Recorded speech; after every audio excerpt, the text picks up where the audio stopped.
സ്നേഹമുള്ള സഹോദരങ്ങളെ, പ്രഭാതവന്ദനം. ഇന്നത്തെ സുവിശേഷം വലിയൊരു യാഥാർത്ഥ്യം വിളിച്ചു പറയുകയാണ്. നമ്മളെല്ലാവരും ഈ ലോകത്തിൽ വസിക്കുന്നു. നമ്മൾ യാത്രക്കാരാണ്. ഒരു സ്ഥലത്ത് നിന്ന് മറ്റൊരു സ്ഥലത്തേക്കുള്ള യാത്രയാണ്. ഈ യാത്രയ്ക്ക് ലക്ഷ്യസ്ഥാനമുള്ളവർ ആ യാത്ര തെറ്റാതെ പോകാൻ ശ്രമിക്കും. ലക്ഷ്യം ഇല്ലെങ്കിൽ എതിലെങ്കിലും പോയാൽ മതി, അല്ലേ? അപ്പോൾ ഈ ലക്ഷ്യസ്ഥാനത്തെത്താൻ നമുക്ക് ചില നിർദ്ദേശങ്ങളുണ്ട്, ചില വഴികാട്ടികളുണ്ട്. എന്നാൽ അവരൊന്നും ഈ സ്ഥലമല്ല. അതിനായിട്ട് അവർക്ക് നൽകപ്പെട്ടിരിക്കുന്ന നിർദ്ദേശങ്ങൾ അവർ പാലിക്കുന്നു എന്ന് മാത്രമേ ഉള്ളൂ. സൈൻ ബോർഡ് നോക്കിയിട്ട് ആ സ്ഥലമാണെന്ന് പറഞ്ഞ് ബസ്സിൽ നിന്ന് ഇറങ്ങാൻ പറ്റുമോ? അല്ല. നമ്മൾ മേക്ക് ഷുവർ ചെയ്യണം. ഞാനൊരു പ്രാവശ്യം ട്രിവാൻഡ്രത്തു നിന്ന് യാത്ര പോരുമായിരുന്നു.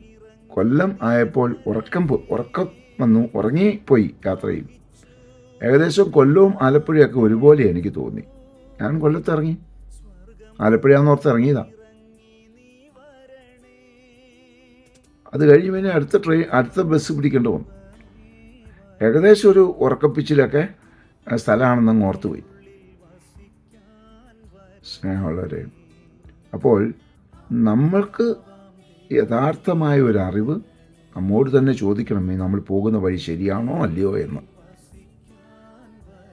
അല്ലെങ്കിൽ നമ്മുടെ യാത്ര യഥാർത്ഥ വഴിയിലൂടെ അല്ലാതെ ആവും. അതുകൊണ്ട് നിർദ്ദേശങ്ങൾ സ്വീകരിക്കുക, വഴികാട്ടുന്ന ബോർഡുകളൊക്കെ ശ്രദ്ധിക്കുക. നമ്മൾ തന്നെ തീരുമാനമെടുക്കണം. നമ്മുടെ ആത്മാവിനോട് ചോദിച്ചിട്ട് നമ്മൾ പോകുന്ന വഴി ശരിയാണോ അല്ലയോ എന്ന്. അങ്ങനെ തീരുമാനമെടുത്തുള്ള ഒരു യാത്ര നമുക്ക് ഏവർക്കും ഉണ്ടാകട്ടെ. അതിനായി പ്രാർത്ഥിക്കുന്നു. പരിശുദ്ധ അമ്മേ, സഹായിക്കണേ. വിശുദ്ധ ഔസേപ്പ് പിതാവേ, ഞങ്ങൾക്ക് വേണ്ടി പ്രാർത്ഥിക്കണേ. പരിശുദ്ധാത്മാവേ, എഴുന്നള്ളി വരണേ. പരിശുദ്ധ പരമ ദിവ്യകാരുണ്യത്തിന് എന്നേരവും ആരാധനയും സ്തുതിയും പുകഴ്ചയും ഉണ്ടായിരിക്കട്ടെ. ആമേൻ. ആത്മാവാം ദൈവമേ വരണേ, എൻ്റെ ഉള്ളിൽ വസിക്കാൻ വരണേ.